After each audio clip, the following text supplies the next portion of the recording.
You ask Tiger to solve. This deals with linear equations with one unknown. The final result is x equals -4/3. Let's solve it step by step. Simplify the expression. Expand the parentheses.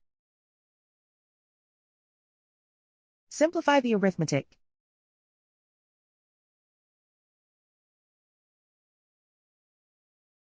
Group all constants on the right side of the equation.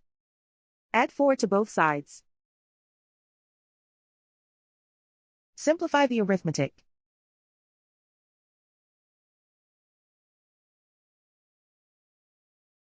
Isolate the x. Divide both sides by -3. Cancel out the negatives.